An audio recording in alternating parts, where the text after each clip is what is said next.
Y'all may be seated. Yes, sir. And I'm moving for a mistrial. We raised a objection to lack of foundation.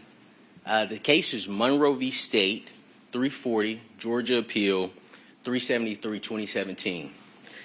It provides that the Honorable Court has wide latitude to admit demonstrative evidence, and the burden is on the party offering demonstrative evidence to lay a proper foundation establishing a similarity of circumstances and conditions. Although the conditions of the demonstration need not be identical to the event at issue, they must be so nearly the same in substantial particulars as to afford a fair comparison in respect to the particular issue in which the demonstrative evidence is directed. Further, experimental or demonstrative evidence, like any evidence offered at trial, should be excluded if it's probative value and the case goes on. But we emphasize the language that we stated. Your Honor, we raised a lack of foundation objection. Your Honor alleviated the state of their burden to prove any type of substantiality between the tests that Mr. Agent Grove, is that correct? Engineer Grove conducted and allowed the state to introduce this demonstrative. Once the bail is wrong with the jury, it cannot be unwrong. As we've said throughout this trial, Mr. Faust's defense has been handcuffed. The state has had free reign. It's to the point where our objections aren't even acknowledged. So, Your Honor, based on Mr. Faust's due process rights, violation of Mr. Faust's due process rights, and the entry of this exhibit, we would ask that the Honorable Court grant our motion for mistrial. Thank you. Mr. Yalamanchili, any response? Your Honor, the foundation for the admission of the exhibit was laid. We haven't gotten to any of the questions as far as, what testing was done by Mr. Grove. We went through his qualifications. So, one, the motion is untimely, but even fast forwarding for the purposes of, and I would just note for the record, the only thing that's been displayed to the jury is a picture of the exterior of 160 Font Drive. So, but just fast forwarding a little bit, Your Honor, Mr. Grove received information. He tested certain things that were part of the theory as far as how the fire began in this case, and those are contained in the report. I would also note for the record that Mr. Cruz had an opportunity to review this PowerPoint last night in its entirety. He did not raise any kind of issue with the court prior to bringing the jury in. It's certainly, one, it's not even improper, but two, it's not grounds for Mr. Cruz, you got Mr. Cruz, I'm going to let you respond because it's your motion, but you need to let Mr. Yalamanchili finish his statements. Go ahead, sir. I said that the evidence is not improper. I am making no personal attack on Mr. Cruz, but additionally, there are no grounds whatsoever for a mistrial based on this, which is properly authenticated and admitted evidence as a demonstrative aid, Judge. All right, thank you. Mr. Cruz, anything further? Absolutely, Your Honor. The Honorable Court, at the conclusion of court, allowed us the opportunity to view this demonstrative. The state, in multiple arguments, has insinuated that I have to run everything by them and then run it by the court. The law is the law. Regardless of how Mr. Yalamanchili feels about me, the law is the law. This isn't anything personal. We're advocating. He says Mr. Faust did it. I say Mr. Faust is innocent. This should not be admitted without laying a proper foundation. It is admitted without a foundation. He's saying, hey, Your Honor, we're going to go through the questioning while we're showing the jury what the exhibit is. That's not the law, Your Honor. The law says that before they could present demonstrative evidence, they have to lay the proper foundation. That was not laid. The Honorable Court admitted it without even hearing us out on just denying our objection. So, Your Honor, Mr. Faust is not receiving his due process rights. I am requesting a mistrial. Thank you, sir.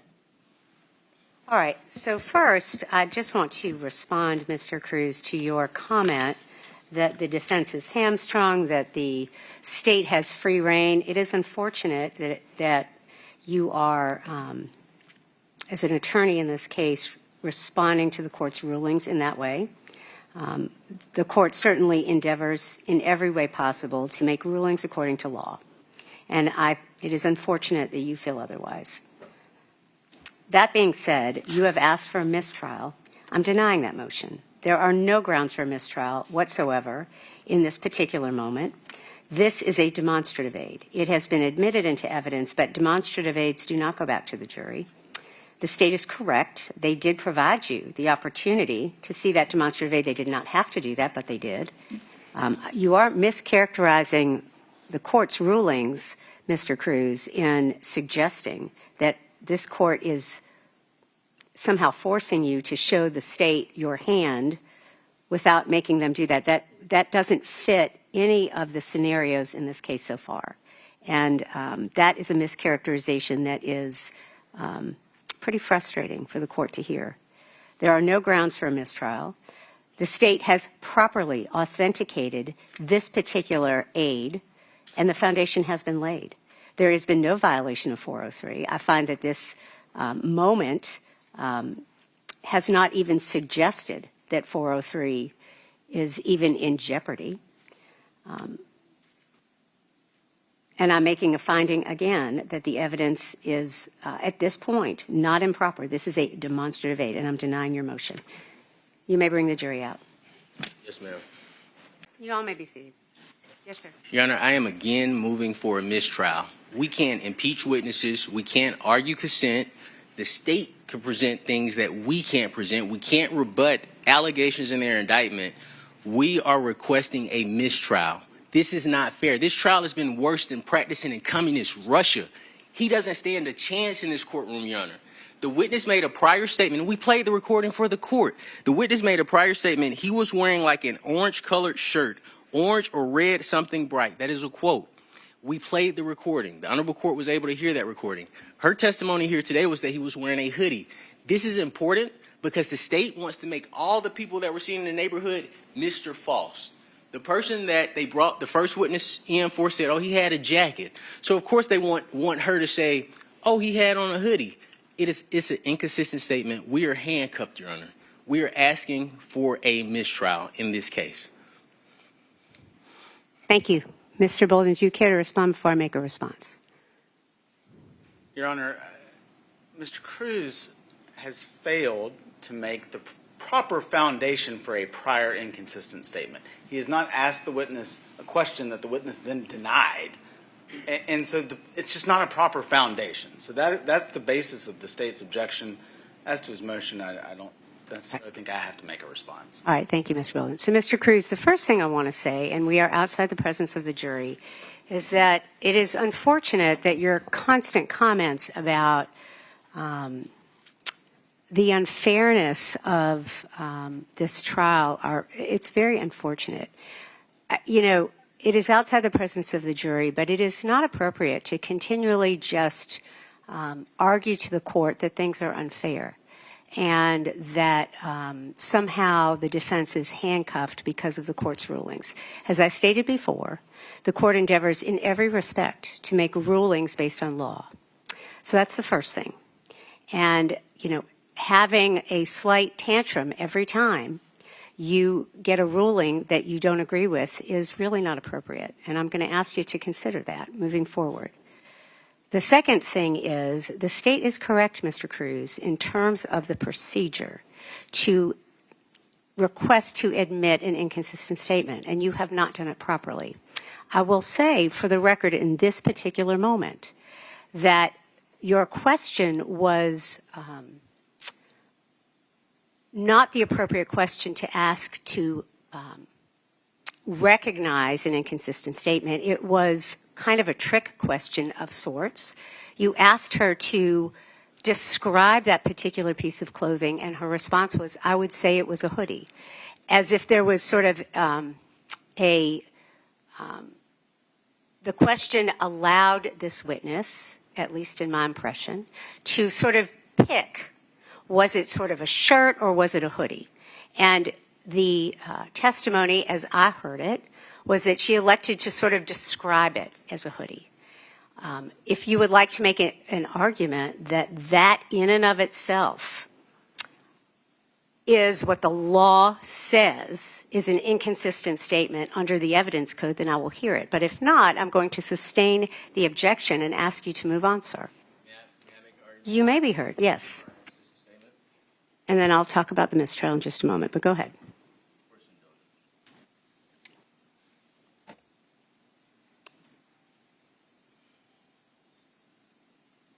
court has the statute, just save me a little time. I'm pulling up the statute now, if that's okay, but if you have it readily available. Well, I mean, Mr. Cruz, I'm not going to advise you on the law. And I think you need to be here prepared to argue it. No, I just said if you had a copy of the statute, I was just trying to save them before some time, but I'll pull it up here.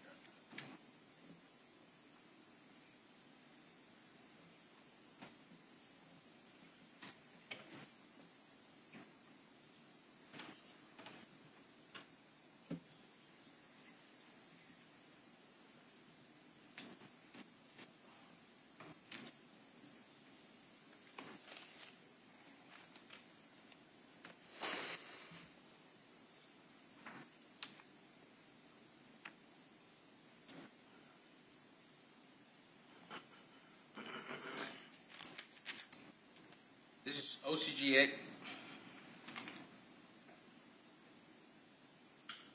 The statute is OCGA 24-6-613. Prior statement of witness is the title of that section. Under subsection A, the law provides, in examining a witness concerning a prior statement made by the witness, whether written or not, the statement need not be shown nor its contents disclosed to the witness at the time. Provided, however, upon request, the same shall be shown or disclosed to opposing counsel. Your Honor, in this case, I went above and beyond. I actually chose to refresh her recollection as opposed to impeaching her when we were talking about her statement. She heard the entire statement. I told opposing counsel, this is what I have. They heard the entire statement. Subsection B provides, except as provided in Code Section 24-806, extrinsic evidence of a prior inconsistent statement by a witness shall not be admissible unless, first, the witness is first afforded an opportunity to explain or deny the prior inconsistent statement, which we did. I said, Your Honor, this is a quote. I read the statement as a quote. She said it was a hoodie. I confronted her with the statement, gave her opportunity. She still chose to say this was a hoodie. Second, and the opposite party is afforded an opportunity to interrogate the witness on the prior inconsistent statement. The state will have opportunity to examine her on the prior inconsistent statement. Mr. Cruz, what is the statement you're saying is inconsistent with this witness's testimony? Sure. I think that's part of what the state was endeavoring to argue. So what is it? So the written question that I asked, the individual that she saw walking, did she state he was wearing like an orange-colored shirt? She said that he was wearing a hoodie. Well, that wasn't the question you asked, Mr. Cruz. The question you asked gave her an option to sort of describe what she meant. And you said something to the effect of, was it like a hoodie or a shirt? And she opined it was like, I'll say, a hoodie. I'm not sure that's an inconsistent statement, but I will let you question this witness again with specific questions if you would like to elicit the proper information for the court. I will let you question her right now out of the presence of the jury, and we can go from there. Sure. In your prior statement in law enforcement, did you state he was wearing like an orange-colored shirt, orange or red, something bright? Yes. We can bring the jury back in. That's it. All right. And, Mr. Cruz, I want to comment on your motion for mistrial. Sure. I'm going to deny that motion. The granting of a mistrial by the court is a very, of course, as you are well aware, extreme option. And it is done in very limited circumstances where the matters that have been presented in court are of such a prejudicial matter, such a prejudicial level that the defendant cannot receive a fair trial. And with regard to your motion, you have not sufficiently shown this court that that exists. And so I'm going to deny your motion. All right. Can you bring the jury in, please? Thank you. Mr. Holden, you have an objection? I do, Your Honor. Mr. Yalamanchili and I had talked in anticipation of us getting to this point over the weekend that since I had made opening statement, Pull that microphone towards you. Thank you. that I would object since I had made the opening statement, but since Mr. Yalamanchili had made the 412 arguments in the past that he would handle. All right. Thank you. Go ahead, sir. Your Honor, as the court's aware, as the state's aware, if Mr. Cruz wasn't aware before we started all the pretrial motions in this case, he ought to be aware now. Making reference, whether it's a statement made by some other witness, whether it's elicited in direct examination, cross-examination, or any other method, to a relationship between Ms. Baker and anyone else that was not noticed by the defense as a 412 act is prohibited by 24-4-412. I'm not sure how much clearer the statutory language could be, not sure how much clearer the court could possibly have been in its instructions, but whether it's Mr. Cruz making reference to a statement that some witness made during an interview with law enforcement, or whether it's Mr. Cruz eliciting the testimony on direct examination or cross-examination, it is all prohibited by the rule, which Mr. Cruz has violated now for the second time in his opening statement. It does not matter. It does not matter one bit whether or not Chris Melton said that in an interview to law enforcement for the analysis of whether or not it is admissible and the methods that must be adhered to if the defense intends to admit it in any way, shape, or form, Judge. And so this is the second time before we've called the first witness to the witness stand that Mr. Cruz has violated 412 in what seems at this point to be an intentional pattern to try to work his way around the laws and rules of the state of Georgia as it relates to admissible evidence in cases involving allegations of rape and aggravated sodomy, Your Honor. So again, at this point, I don't know what the remedy is that the court wants to enact, but obviously telling Mr. Cruz not to do it isn't effective because he's not listening and he's not following the court's orders. Thank you. Cruz. Any response? Absolutely. I'm actually blown away and in shock that the state is taking this statement to be a 412 argument. Our theory of this case is that Chris Melton committed this crime. Chris Melton's statement, when he's confronted with DNA that he already knew was present, that she was with someone else, it has nothing to do with us trying to get around 412. That statement is for the sole purpose of showing his consciousness of guilt. He knew this information in 2001. He's told the exact same information in 2024. And his response isn't, oh, my girlfriend, I can't believe this happened, you guys better find her. His response is just simply to say, oh, well, let's believe her. It means she was with somebody else. There's no evidence that I intend to present that Chris Melton knows about Ms. Baker's sexual history. There's nothing I can intimate that Ms. Baker knows, that Mr. Melton knows about Ms. Baker's sexual history. The purpose of that statement has nothing to do with her character, under 24-412, her sexual character. The purpose of that statement is to show Chris Melton's response. When he's presented with some evidence, he gives a response that's inconsistent with the person that is innocent. So this isn't a 412. I understand the state may not like what I present, but that does not mean I have to preview every single statement I have to them so they can prepare their case. This is open statement show. I respect the court. I do anything for this court. I've told the court that multiple times. This is not a 412 argument. This is Chris Melton, who knows nothing about Ms. Baker's sexual history, being confronted with a piece of evidence and making a statement that shows consciousness of guilt in our court. This has nothing to do with sex. All right, thank you.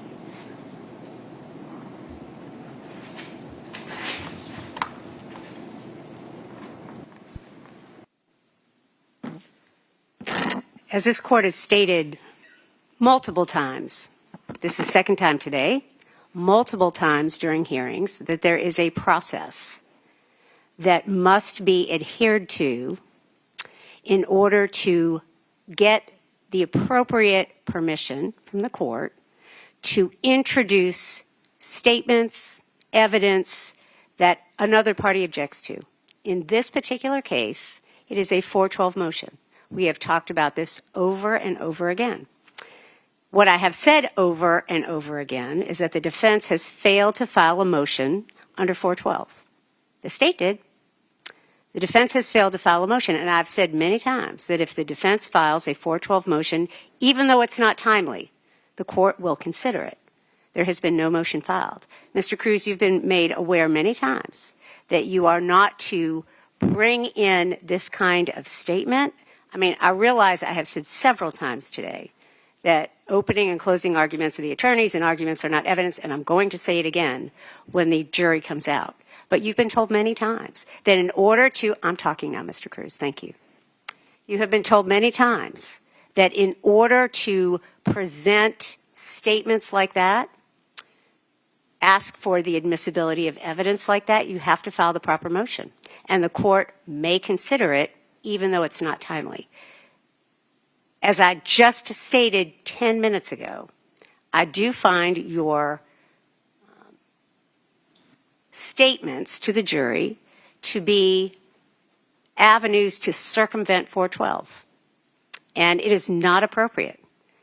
I'm finding you in contempt of court. You have had the opportunity to explain yourself, and I'm fining you $1,000. And you are to present that $1,000 tomorrow morning by 9 a.m. Put it into the registry of the court. And that is my sanction for continuing to not abide by this court's orders. I don't know how many times we're going to have this, but it really can't happen again. $1,000 tomorrow morning by 9 o'clock. You may bring the jury out. Thank you.